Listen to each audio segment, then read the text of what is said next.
নমস্কার। যুক্তি তর্ক সঙ্গে অর্কয়ে আপনাদের স্বাগত। আপনাদের সঙ্গে আমি অর্কপ্রভ সরকার। মাই লর্ড ভীষণ ক্ষেপে গেছেন। মাই লর্ড কিছুদিন আগে খুব অসুস্থ ছিলেন, কলকাতার নার্সিংহোমে ছিলেন, তারপরে দিল্লির এমসি গিয়ে তার চিকিৎসা হয়।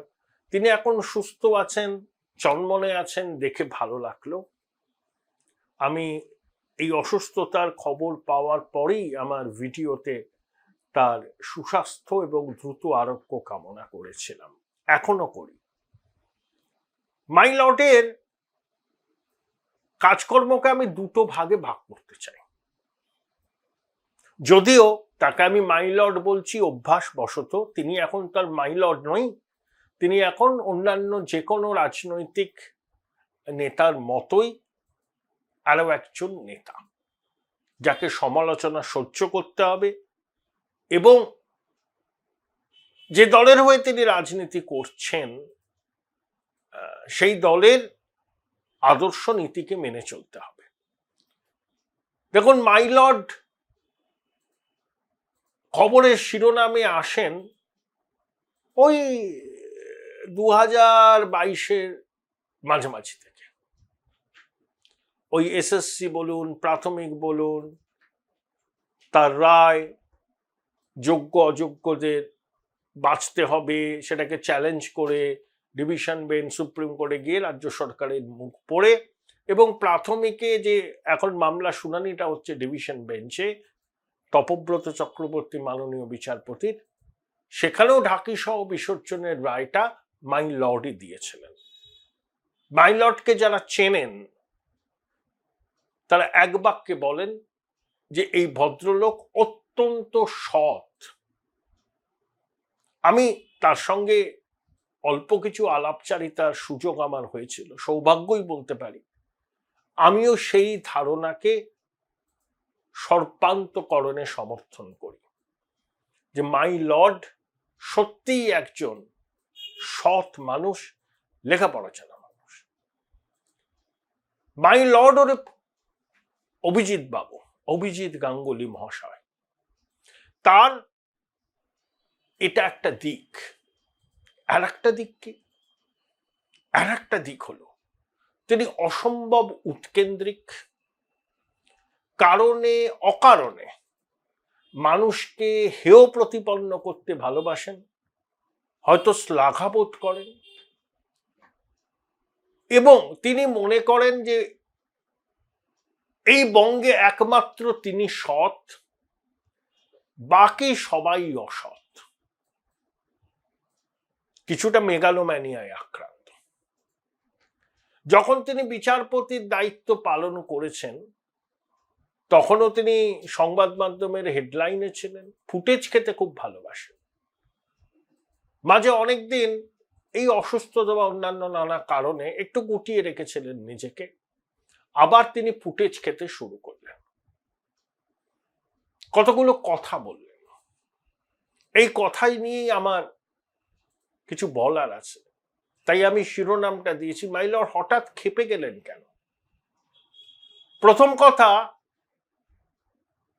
তার খুব আক্ষেপ যে ইডি সিবিআই তদন্ত কিছু করছে না, সব আইবাস, আরজি করের ঘটনার কোনো কিনারাই হলো না, দেড়ে ইঁদুররা ধরা পড়ল না। আমি মাই লর্ডকে বিনীতভাবে প্রশ্ন করতে চাই,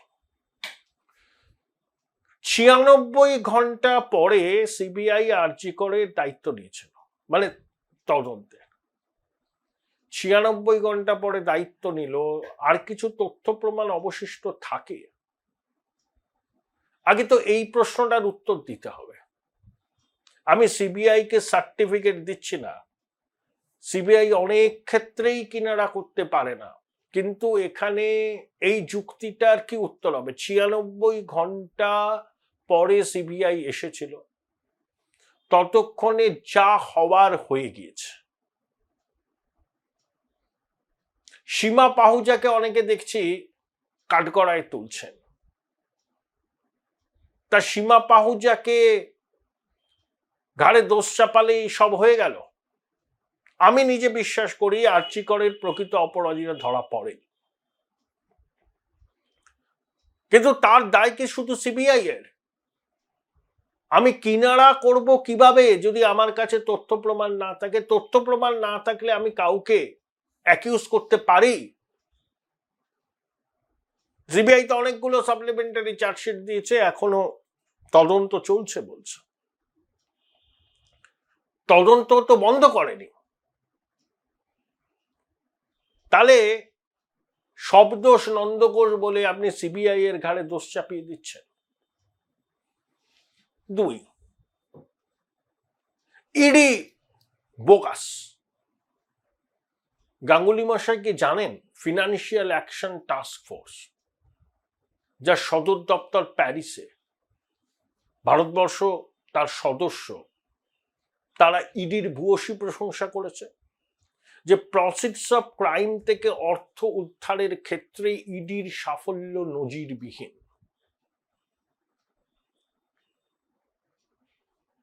আচ্ছা, পার্থ চট্টোপাধ্যায় জেলে গেলেন, মানিক জেলে গেল, বীরভূমের বেতাজ বাদশাহ কেষ্ট তিহারের মাটিতে গড়াগড়ি খেল, ছোটবাবুকে একাধিকবার ডাকা হলো, কাকু গ্রেপ্তার হয়ে জামিন পেল, কাকুর কণ্ঠস্বরের নমুনা নিয়ে সেই পরীক্ষার রিপোর্ট এসেছে। পুরসভা নিয়োগ দুর্নীতিতে ইডির তদন্ত চলছে। বালি পাচার মামলায় শরাব বলে একজনকে গ্রেপ্তার করল ইডি। অনিল আম্বানির মতো প্রতিষ্ঠিত শিল্পপতির বিরুদ্ধেও ইডি তদন্ত করছে, তার 7,500 কোটি টাকার সম্পত্তি বাজেয়াপ্ত করা হয়েছে। আপনার বাসায় ধেরে ইঁদুররা এখনো পর্যন্ত জেলে গেল না, তা বলে আপনি সব দায় ইডির ঘাড়ে চাপিয়ে দিলেন। আচ্ছা, পার্থ চট্টোপাধ্যায় কি কম প্রভাবশালী? কেষ্ট কি কম প্রভাবশালী? বালু মণ্ডল কি কম প্রভাবশালী? নামের ডাকে গগন কাঁপত। তাহলে এই প্রভাবশালীরা জেলের মাটিতে গড়াগড়ি খেয়েছে, কেষ্ট তিহারের মাটিতে গড়াগড়ি খেয়েছে, তাহলে ইডি কিছু করেনি? হ্যাঁ, লুপোলস আছে। এই পাকা মাথা, এই ধেরে ইঁদুর আপনার ভাষায়, বা রাঘব বোয়াল, বা সর্বোচ্চ প্রভাবশালী, এদের জাল বহুদূর বিস্তৃত। চট করে নাগাল পাওয়া সম্ভব নয়। নাগাল তখনই পাওয়া যায় যখন আদালত গ্রাহ্য তথ্য প্রমাণ জোগাড় করা যায় এবং একই সঙ্গে ওই মালাটা গাঁথা সম্পূর্ণ হয় যাতে আদালতে সেই প্রমাণটা গ্রাহ্য হয়। বামপন্থীরা বলেন setting setting setting setting, ED CBI এর সেটিং,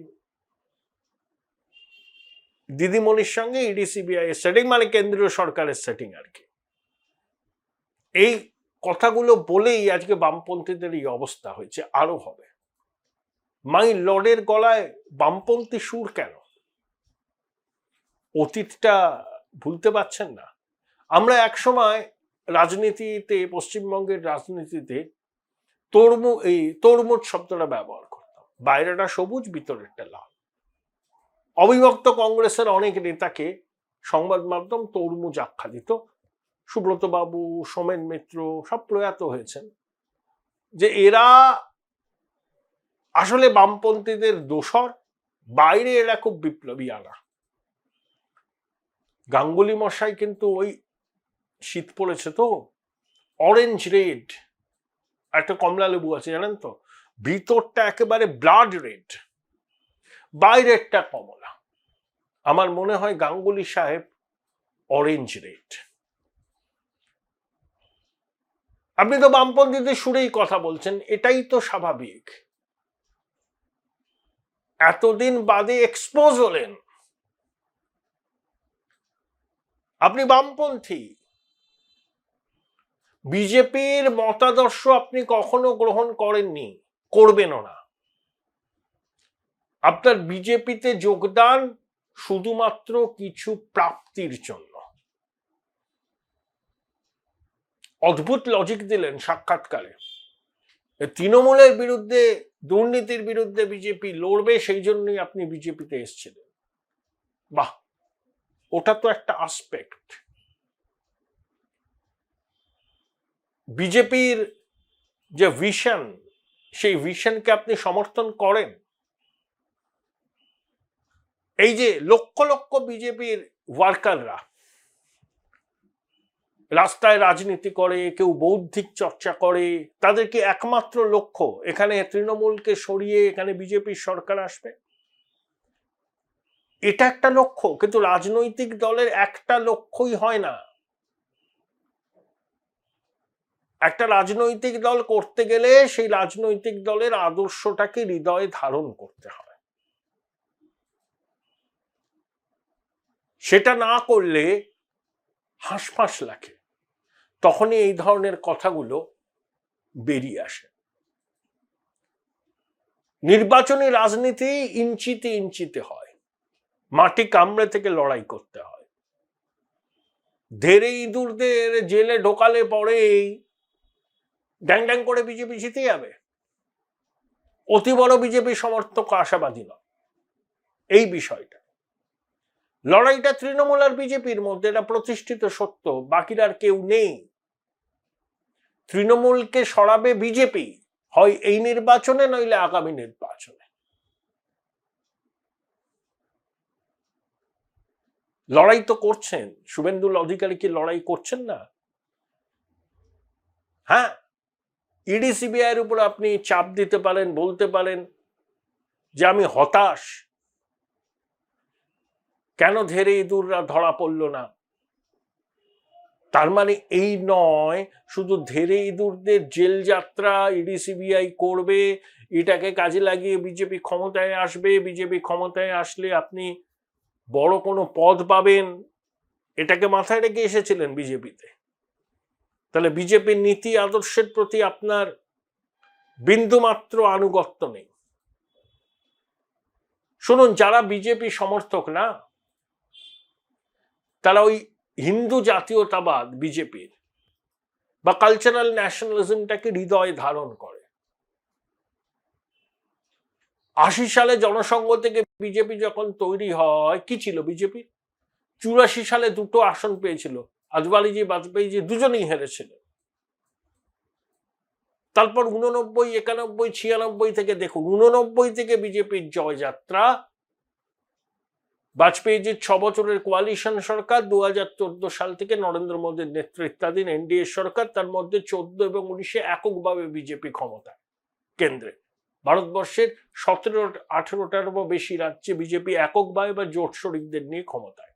তা জার্নিটা হচ্ছে 44-45 বছর, শূন্য থেকে শুরু করে এই পর্যায়ে গেছে। কিভাবে গেছে?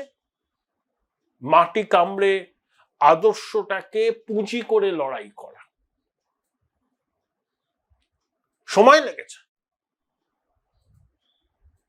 প্রফেসর রজনী কোঠারি একবার বলেছিলেন যে কংগ্রেস সিস্টেম অফ গভর্নেন্স, এখন BJP system of governance established হয়ে গেছে।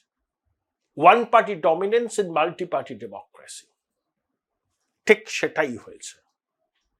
প্রফেসর কোঠারি বেঁচে থাকলে এটাকে কিভাবে ব্যাখ্যা করতেন তিনিই জানেন। তাই তো হয়েছে। তাহলে এই 44-45 বছরের যাত্রা বিজেপির, 80 সাল থেকে 2025, খুব স্মুথ ছিল কি? ছিল না তো। আদর্শ, কর্মীদের ত্যাগ, তাকে পুঁজি করে বিজেপি এসছে। এ রাজ্যেও বিজেপির সরকার হবে, আদর্শের প্রতি অবিচল থাকতে হবে। নির্বাচনী রাজনীতিতে সেটব্যাক হয়, আবার কখনো প্রত্যাশিত ফলাফল হয়।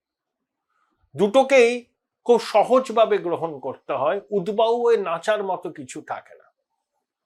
কিন্তু গাঙ্গুলি সাহেব, আপনি বিজেপিতে যোগদান করলেন তার একমাত্র কারণ হচ্ছে ধেরে ইঁদুরদের জেলে পাঠাবে বিজেপি, মানে এজেন্সি, আর ক্ষমতায় আসবে। আপনি বিজেপির থেকে অনেক কিছু পেয়েছেন, প্রথমেই সাংসদ হয়ে গেল। শুভেন্দু অধিকারী নিজের জায়গাটা ছেড়ে দিল আপনাকে। Join Indian Institute of Hotel Management now. Right choice, right decision. সে কোনো পলিটিক্যাল লোককে প্রার্থী করতে পারত, একেবারে তার নিজস্ব কেউ।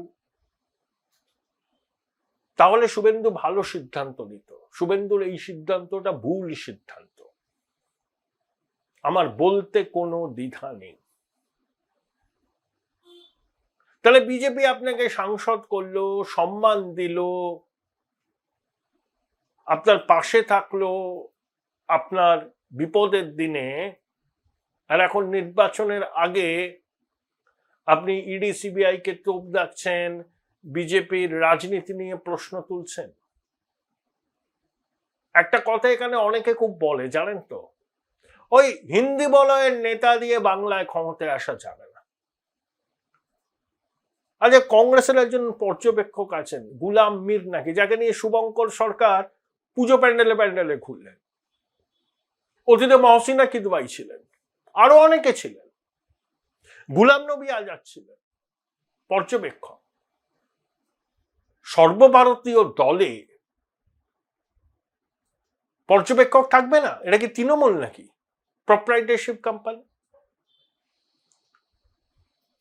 কৈলাস বিজয়বর্গী, অরবিন্দ মেনন, শিবপ্রকাশের মতো নেতারা 2021 সালে কাজটা ঠিকভাবে করেননি। যেমন তথাগতবাবু বলেন, কামিনী কাঞ্চনে তারা আকৃষ্ট হয়ে পড়েছিলেন। ঠিক বলেছেন তথাগতরা।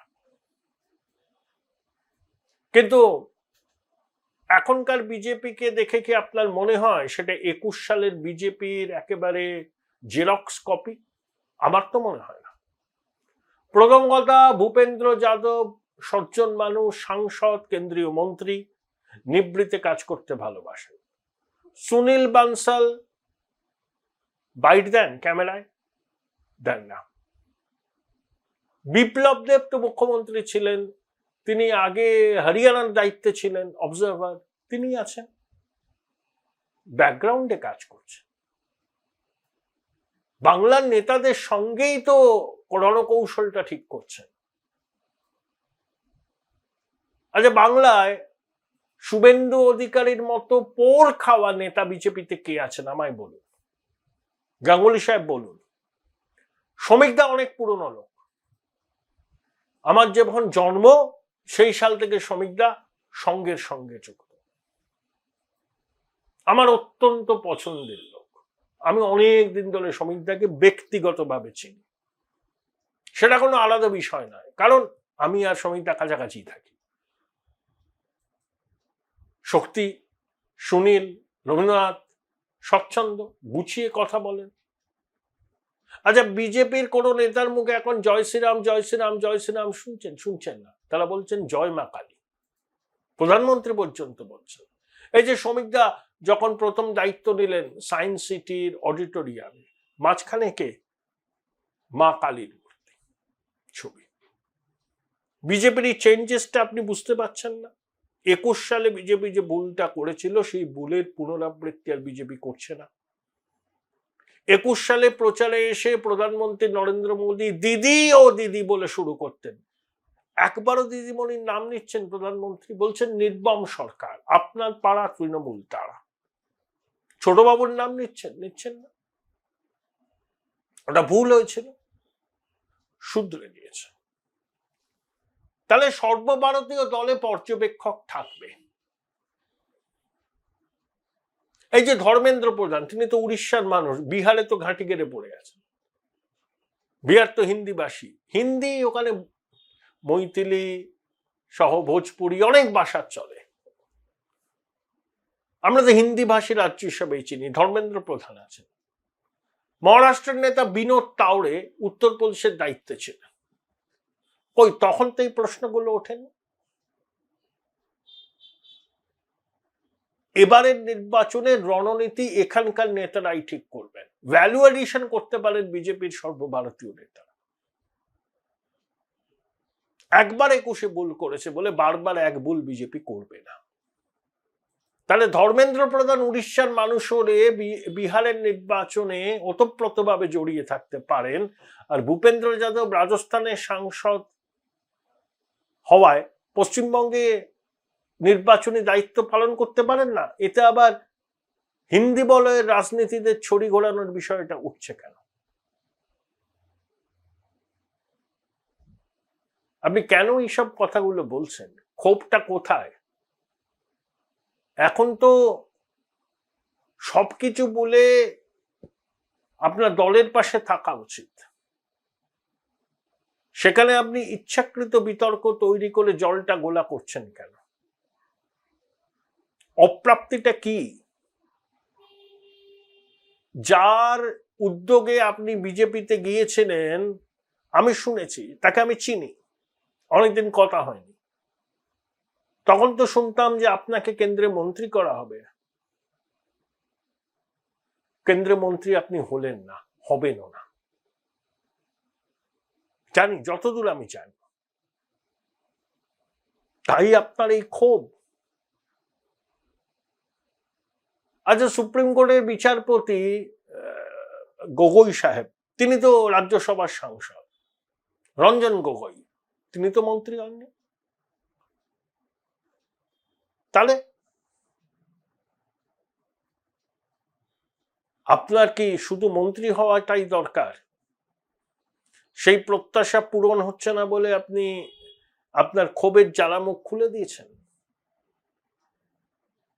আচ্ছা অভিজিৎ বাবু, বলুন তো, 2011 সালে যখন বাংলায় পরিবর্তন হলো, কোথায় রাষ্ট্রপতি শাসন জারি হয়েছে? মানুষ ভোট দিয়েছিল, বলেছিল যাও সিপিএম যাও। আপনি আমার থেকে ভালো জানেন, বিজেপির অনেকের থেকে আইনটা তো ভালো জানেন, আমি তো কিছুই জানি না। আপনি বলছেন 356 ধারা প্রয়োগ করা উচিত। আপনি এসআর বোম্বাই মামলার রায়টা নিশ্চয়ই জানেন, সেই রায়তে সুপ্রিম কোর্ট কি বলেছে। তারপরেও আপনি কি করে বলছেন যে 356 ধারা জারি করা উচিত? বাম জমানার অবসানে কি 356 ধারা জারি করতে হয়েছিল নাকি? মানুষ 34 বছরের বাম শাসনের অবসান চেয়েছিল। এবারও মানুষের একটা বড় অংশের মধ্যে পরিবর্তনের আকাঙ্ক্ষা।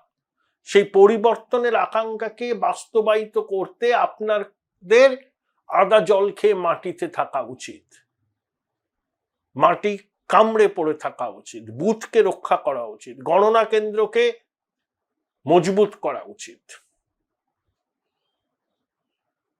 11 সালে নির্বাচন কমিশন যেভাবে নির্বাচন করেছিল, সেই নির্বাচন যদি 25-এ নির্বাচন কমিশন করতে পারে, তৃণমূলের কপালে দুঃখ আছে। কোন রাষ্ট্রপতি শাসন লাগবে না।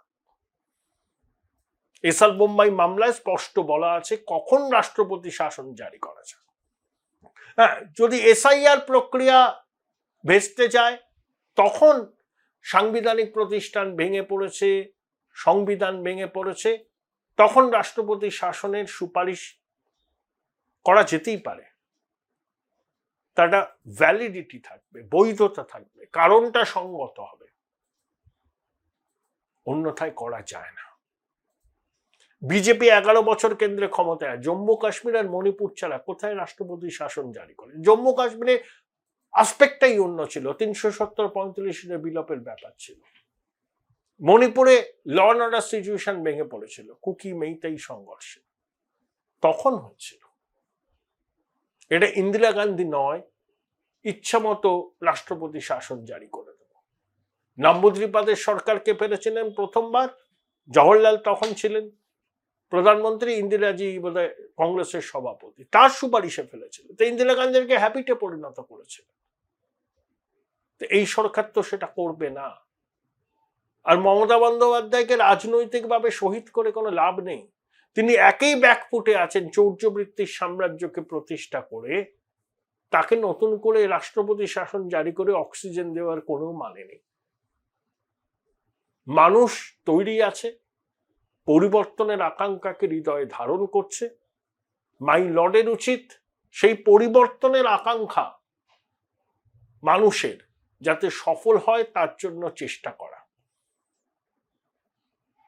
বাংলার এই ক্রান্তিকালে দুগ্ধ পাত্রে গোচনা ফেলে দয়া করে ফুটেজ খাবেন না। আপনি সৎ মানুষ, আপনার দেয়া ওই রায়গুলোই পরবর্তীকালে অনেক চ্যালেঞ্জ হয়েছে, কিন্তু মোটের উপর সেই রায় তো রেখেছে। তদন্ত হচ্ছে, অনেকে জেলে গেছে, তদন্ত শেষ হলে অনেকেই জেলে যাবে। তদন্ত তদন্তের মতো হোক, কিন্তু রাষ্ট্রপতি শাসন জারি, দিল্লির নেতাদের দাপাদাপি, এইসব প্রসঙ্গটাই অপ্রাসঙ্গিক। কোন রাষ্ট্রপতি শাসন জারি হবে না যদি না এসআইআর করতে গিয়ে কমিশন বাধাপ্রাপ্ত হয়। আর সর্বভারতীয় দলে অন্য নেতাদের নির্বাচনের সময় আসা যাওয়া থাকবে, সব দলেই হয়। তৃণমূল কংগ্রেসের মতো প্রোপ্রাইটারশিপ পার্টি নয় তো বিজেপি। তাদের একটা নির্দিষ্ট কাঠামো আছে, সেই কাঠামোকে তারা নষ্ট করবে না। আর 21-এর ভুলের পুনরাবৃত্তি বিজেপি করছে না 26-এ। যা ইঙ্গিত আসছে তার থেকে এটা স্পষ্ট।